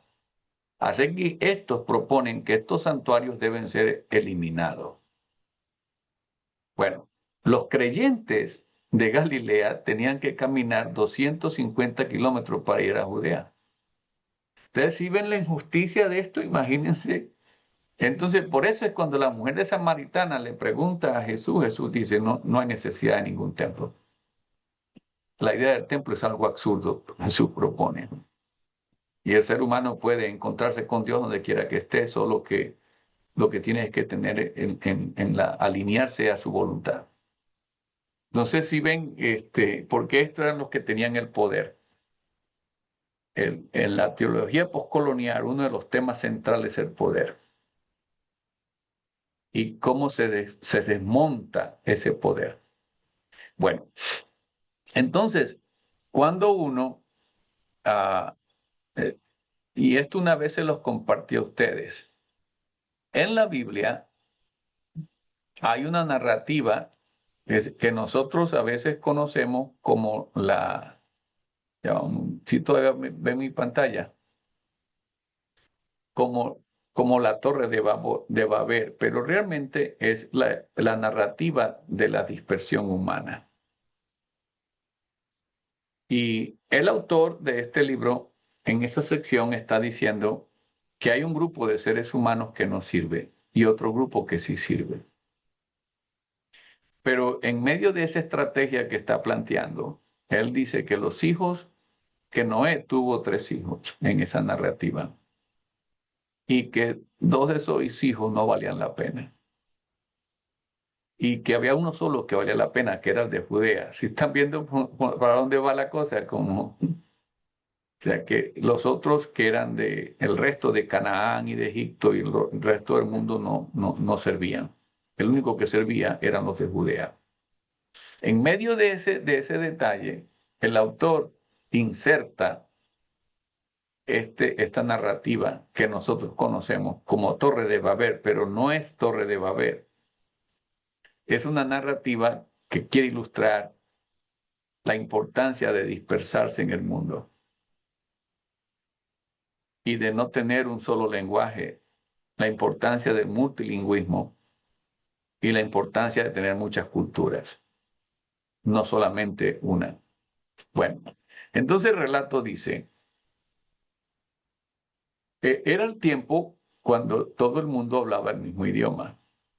Cuando salieron de la región oriental, encontraron una llanura en la región de Sinar y allí se quedaron a vivir. Esto está hablando de cuando los seres humanos inventaron las ciudades, cerca de unos 15.000 años atrás. Y entonces este autor quiere explicar por qué ocurrió eso. Un día se dijeron unos a otros, vamos a hacer ladrillos y a cocerlos en el fuego. Así usaron ladrillos en lugar de piedra y asfalto natural en lugar de mezcla. Esto nos indica el tiempo en que se escribe y a qué tiempo se refiere, porque nosotros sabemos cuándo se inventan estas cosas, ¿verdad? Después dijeron, vengan, vamos a construir una ciudad y una torre que llegue hasta el cielo. Hoy le llaman rascacielos, ¿verdad? A esos edificios. Y de este modo nos haremos famosos y ¿qué? Miren la palabra clave. Y no tendremos que dispersar por toda la tierra. O sea que el que está escribiendo sabe que los seres humanos están dispersos en lo que hoy conocemos como África, Asia, Europa. Entonces, todavía esta gente que escribió no sabía que existía Oceanía o que existía América, pero sí sabía que existía lo que conocemos como África, porque ahí en el norte, allí en Egipto, era muy común. y lo que era Asia, porque la primera parte del Asia del norte, pues donde en esa Asia menor que se llamaba, es donde estaba Arabia Saudita hoy, donde está Israel hoy, ¿verdad? Y Europa, donde está hoy Grecia. Entonces, ellos no conocían solamente esas áreas. Entonces, ellos estaban tratando de explicar esta narrativa de cómo los seres humanos se dispersaron para estar en el África, en Asia, en Europa. Pero noten que el tema es dispersarnos y no tendremos que dispersarnos. Esta gente quería vivir en el mismo lugar. Pero Dios bajó a ver la ciudad y la torre que los hombres estaban construyendo y pensó, ellos son un solo pueblo. ¿Sí? Entonces, la idea es que tenían que dispersarse y no ser un solo pueblo, sino muchos pueblos. El autor quiere explicar por qué hay tantos pueblos, por qué hay tantos idiomas, por qué hay tantas culturas. Y hablan un solo idioma. Por eso mejor bajemos, ¿verdad? En ese entonces, ah, en esa manera de los judíos, Dios no se podía ver sino en comunidad, por eso se utiliza el plural. Entonces es mejor que bajemos a confundir su idioma. Así fue como Dios los dispersó por toda la tierra. Ve que la palabra clave que se repite es dispersar, dispersó. Y ellos dejaron de construir la ciudad. Y entonces en ese lugar el Señor confundió el idioma de todos los habitantes de la tierra y allí los dispersó por todo el mundo. O sea que el tema de esta narrativa es la dispersión. Pero la enseñanza central es que Dios, en este caso, no quiere que la gente tenga una sola cultura y tenga un solo idioma, sino que la gente hable muchos idiomas y que la gente se dispersa por el mundo. Y claro, tiene sentido hoy día, porque si la gente vive en un solo lugar, viene un tsunami y los acaba y se acabó la humanidad. Viene una hambruna y se acabó, los mató a todos. Pero si el ser humano está disperso y un grupo está en África, otro grupo en Europa y eventualmente otro grupo en Oceanía, otro grupo está en Asia y otro grupo está en América. Si viene una hambruna en África, no tiene nada que ver con la hambruna de América. Si viene un tsunami en Bangladesh, no tiene nada que ver con la gente que vive en Puerto Rico. O quizás un poquito, ¿verdad? Este, pero bueno, vieron lo de este texto, ¿verdad? Ese es otro ejemplo que le estoy diciendo, una lectura de la perspectiva descolonial. El texto, el punto acá, no es que esta gente era orgullosa, ambiciosa, sino que Dios anda en búsqueda de la diversidad humana y la dispersión humana y del multilingüismo, no del monolingüismo. Eso es toda la introducción por hoy, que ustedes puedan ver acá en lo que es cómo se hace una lectura. Yo les voy a colocar en el chat la, la presentación que ustedes puedan grabar en sus computadoras sobre esta clase de hoy. ¿Qué aprendieron ustedes hoy en esta clase? ¿Alguien más? ¿Qué aprendió usted hoy?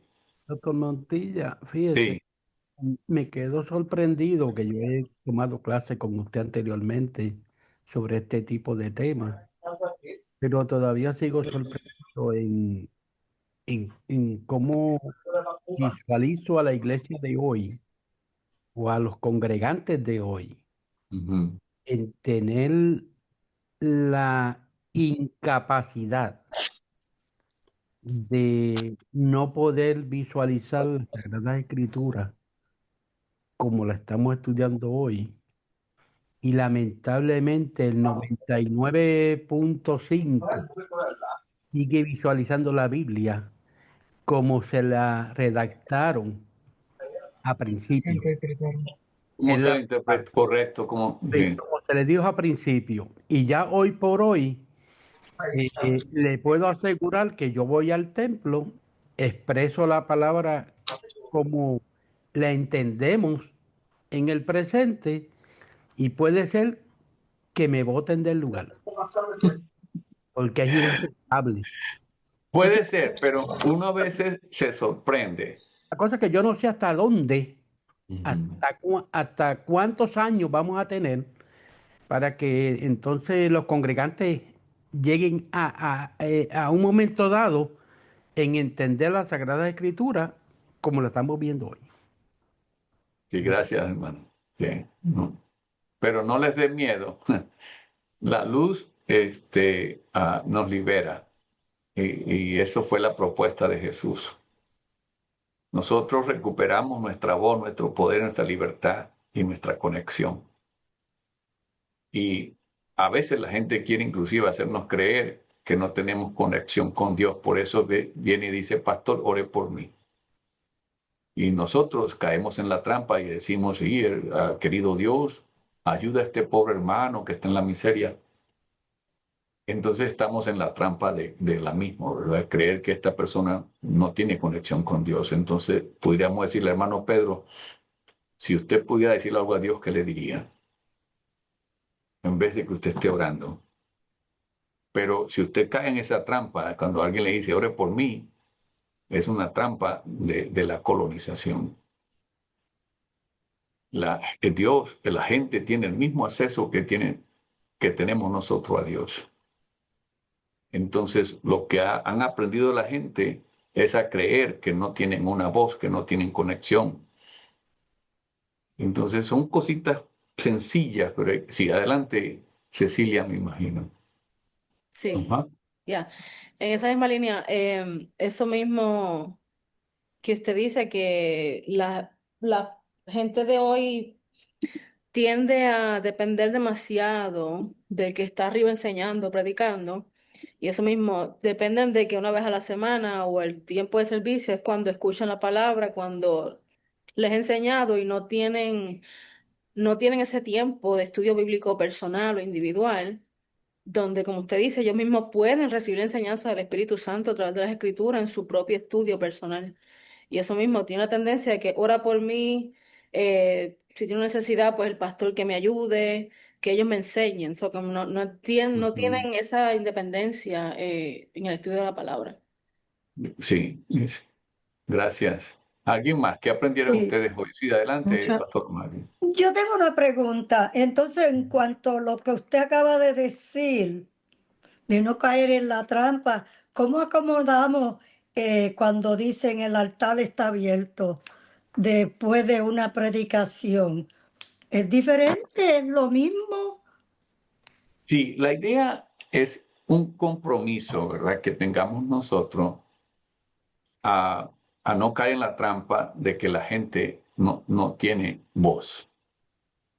La gente tiene una voz. Entonces, si alguien le pide a usted, dice, pastora, ore por mí, le dice, hermano Pedro, ¿y qué quiere usted que le digamos a Dios? Y la persona comienza a hablar.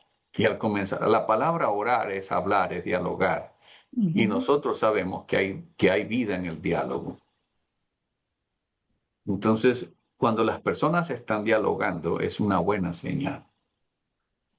Entonces, después que la persona le dice todo esto, bueno, yo le diría a Dios que lo extraño, le diría a Dios que, ah, que quiero sentir su presencia a mi lado.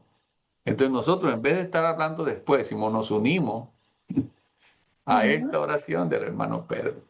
Ujú. Señor, yo me uno a ti, ¿verdad? Y me uno al hermano Pedro en esta petición. O sea, cambia la cosa. Son cosas sencillitas, pero en la teología postcolonial todo comienza con el lenguaje.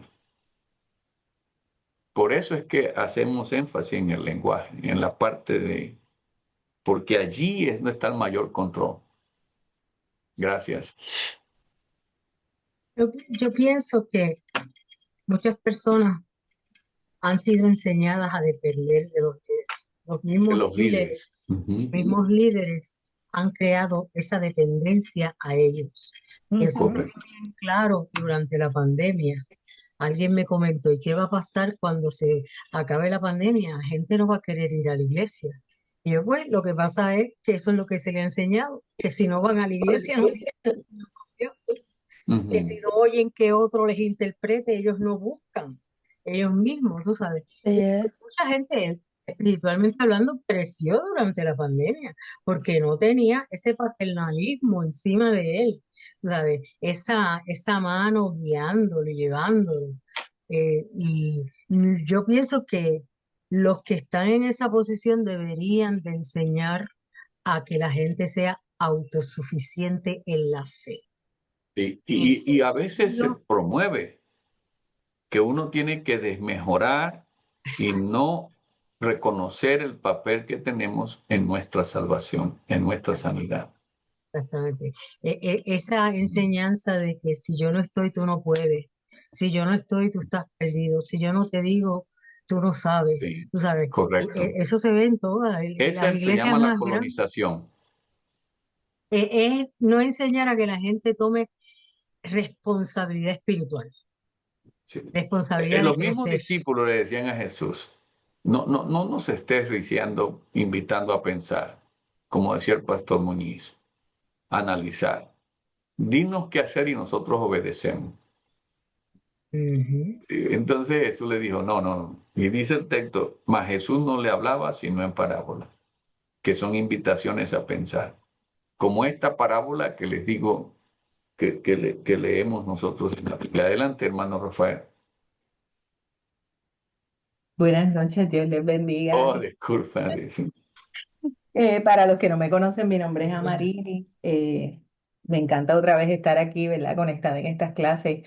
Ahorita usted hizo una pregunta y todos nos quedamos callados, pero es que estas enseñanzas nos dejan como que con la mente, ¿verdad? En mil revoluciones, como decimos en un buen boricua. Mientras usted estaba dando la explicación de Juan 9. A mí vino un recuerdo de una experiencia que yo tuve al visitar la iglesia de mi mejor amiga.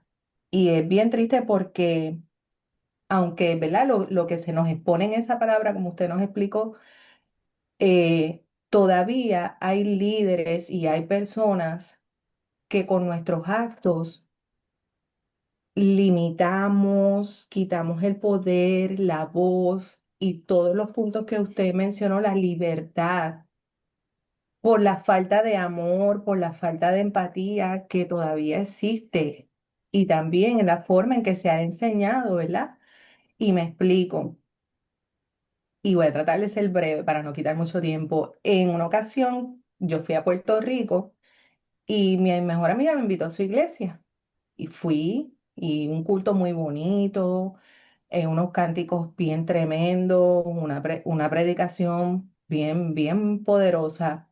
Al final del culto, yo me encuentro este ex vecino mío, él se llama Robertito, pero Robertito es un adulto con unas discapacidades, con unas limitaciones, y cuando él me vio que ya, ¿verdad? Están despidiéndose todo el mundo, él vino corriendo donde mí, él me besa, él me abraza, y yo estaba hablando con los pastores que mi mejor amiga me los estaba presentando, y yo veo que ellos se retiran y casi que le dan la espalda. Y todo el mundo se queda frisado mirándome porque yo besé, abracé a Robertito y ahí él se puso bien contento, me dijo, qué bueno que estás aquí. A todo el mundo le decía, esta es mi amiga, ella es mi amiga. Y todo el mundo lo ignoraba. Y a mí eso, pastor, me dio un dolor bien fuerte. Y Y yo, no, cuando salimos, que nos montamos en la guagua, el pastor, ¿verdad? Le dijo a mi amiga, mira, vamos a tal sitio a comer si quieres invitar a tu amiga. Y yo por dentro dije, yo no voy a ir. Y cuando nos montamos en la guagua, mi mejor amiga me dice, Lili, ¿qué quieres hacer? Y yo le dije, amiga, con toda sinceridad, si ustedes quieren, vayan, pero déjame en la casa de papi. Ella me dice, ¿y cómo te fue el culto? ¿Qué te pareció? Y yo le dije, ¿tú quieres que yo sea honesta contigo? Qué triste que se ha perdido el amor, porque ¿cómo le da la espalda a Robertito? Él es uno más. Es más, mm, necesita más la atención que todos nosotros y cómo le frenan. No hay amor, no hay amor. sí. Y esto es muy común en nuestras poblaciones a veces, como ignoramos a las personas con discapacidades, Ujú. como no reconocemos sus voces.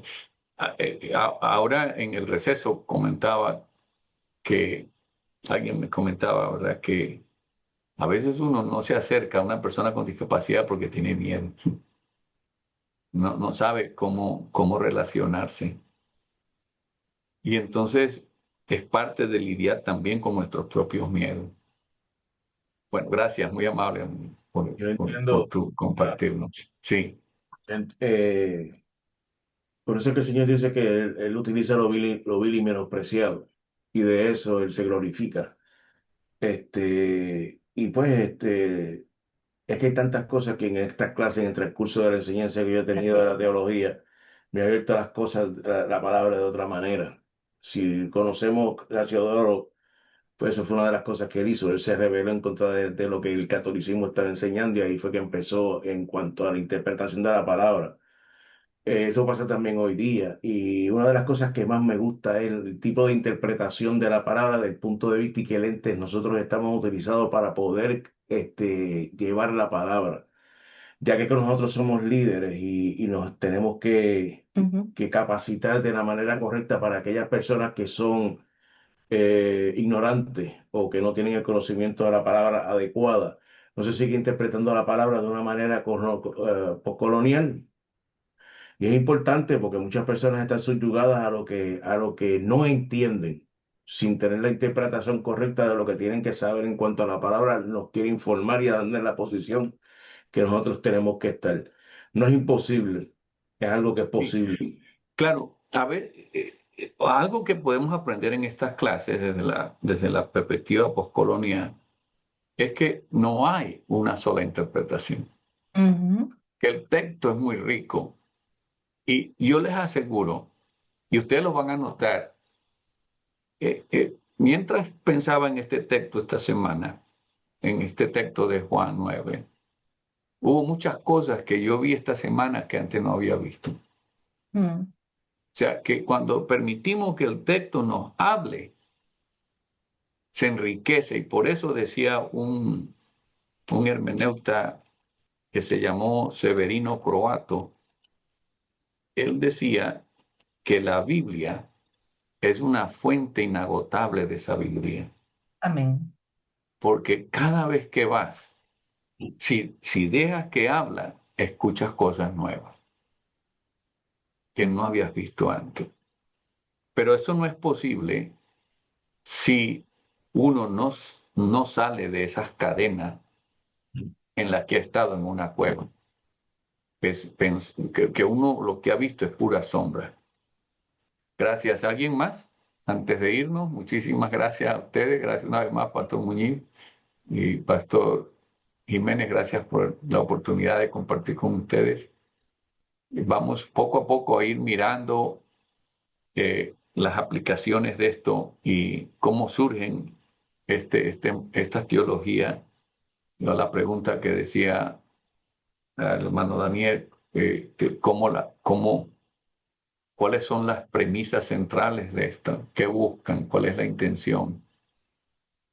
Y la intención es proponer, ¿verdad?, que hay lugar para la teología fundamentalista, hay lugar para la teología liberal, para la teología de la liberación, para la teología feminista. O sea que no hay una sola lectura.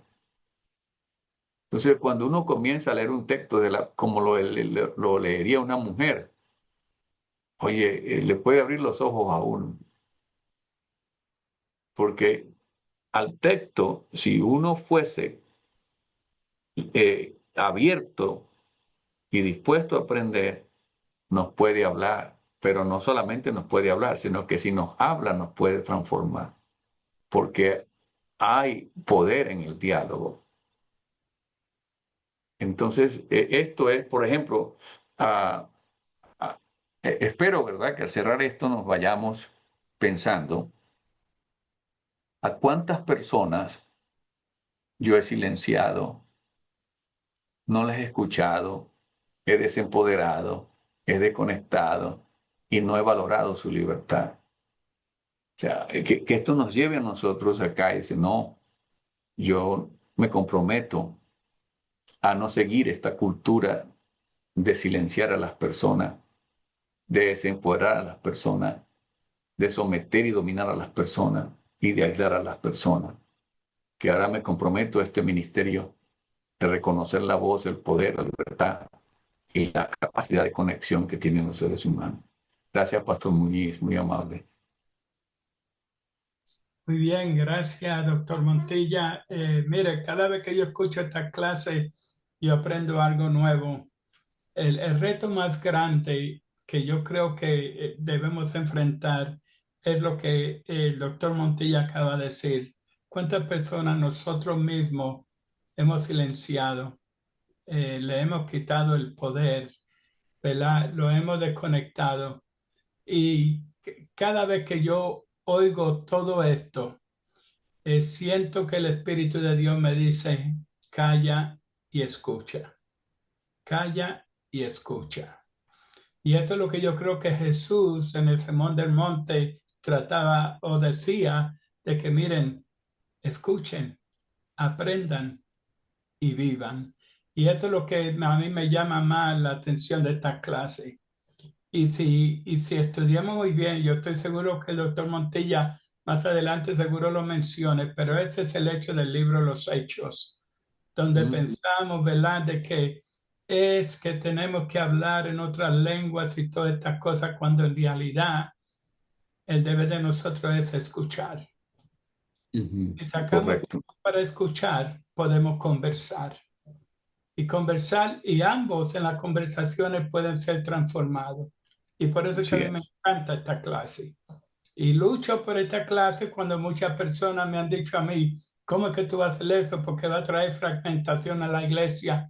Yo dije, no, incluso debe traer unidad, no fragmentación, porque no estamos hablando de una denominación, estamos hablando de un reino de Dios. Y así es que yo lo veo. Así que muchas gracias. Dios le bendiga, sueños placenteros a todos, pasen buenas noches. Y ya yo estoy desesperado por escuchar la próxima clase. Dios le bendiga. Gracias, muy amable.